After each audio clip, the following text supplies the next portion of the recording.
Hi guys, welcome back to our channel.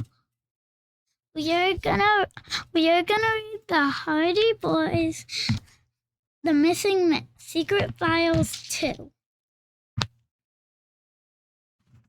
Okay, let's get started.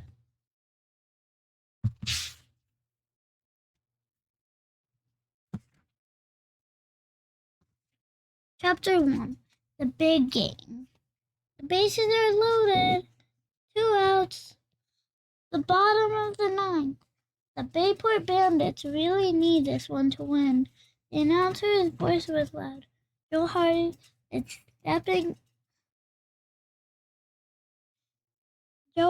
stepping up to the plate.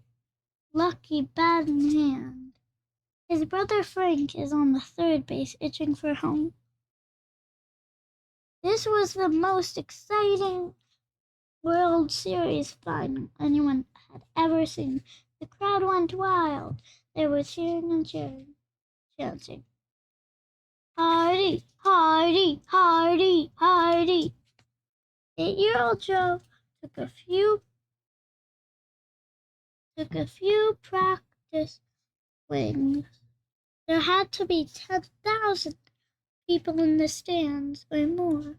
He'd always dreamed of playing in the World Series, and now the Bayport Bandits have finally made it. If Joe can hit a home run, the Bandits will win this game. Otherwise, the Johnston Jupiters will be taking home the commissioner's trophy again. The Johnson Jupiters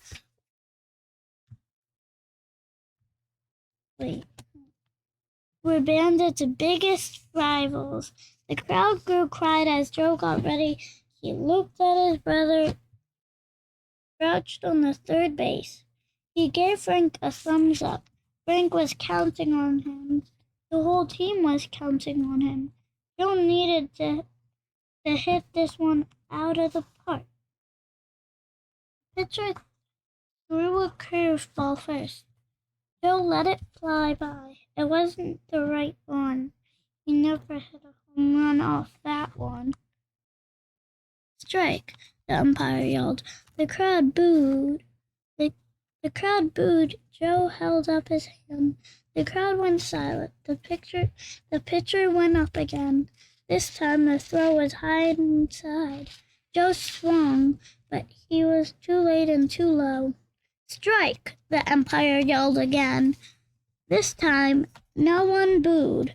The whole stadium was waiting. Joe nodded at Frank.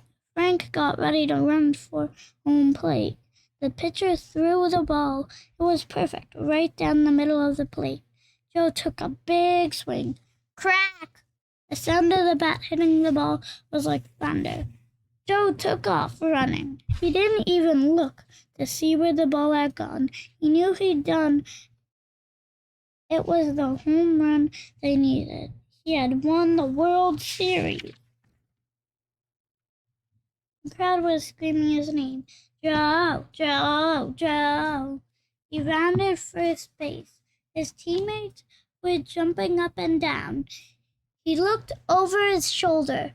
Frank had reached home plate. Joe made it to second base. Now the crowd was screaming even louder. "Joe Hardy! Joe Hardy, you're gonna be late." Joe shook his blonde head of hair. The baseball diamond disappeared. He had been daydreaming. He was sitting on the secret treehouse that he and his older brother by 1 year, brother Frank, had hoped their parents build. They were the only ones who knew about it, except for their mom and dad. He'd come up here to get his baseball gear and change into his uniform. Below, his mother was yelling his name. "I'm coming," Joe yelled. He picked up his backpack. Inside were his mitt and an extra uniform and a snack. He climbed down the ladder to where Mrs. Hardy was waiting. "I've been calling you for 10 minutes," she said. She looked her She looked her head. "Go inside and eat some breakfast. The big game is today." As if he could forget, today was the final game of the Little League season. The Bayport Bandits hadn't lost a game yet, but the Johnson Jupiters hadn't either. This was going to be the hardest game they'd ever played. Joe couldn't wait. Frank was at the kitchen table eating rice puffs, his favorite cereal. Spread out before him was a large piece of paper filled with names and numbers. Joe grabbed a bowl and sat down next. "What's that?" he asked. "Are you reading the phone book?" "No," said Frank, swiping his dark hair away from his face.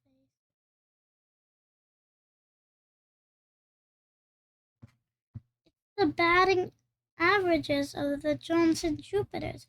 We've got to be ready for this game." Frank spent more time practicing with his brain than with his baseball bat. Joe was the opposite.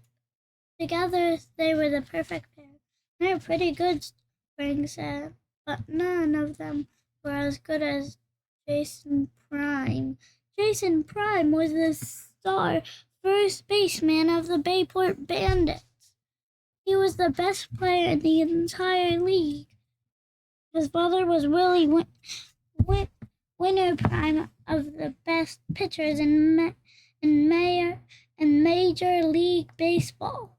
Jason was the reason the Bandits had made it this far undefeated. But Joe and Frank were pretty good, too. Joe played second base and Frank was the team's catcher.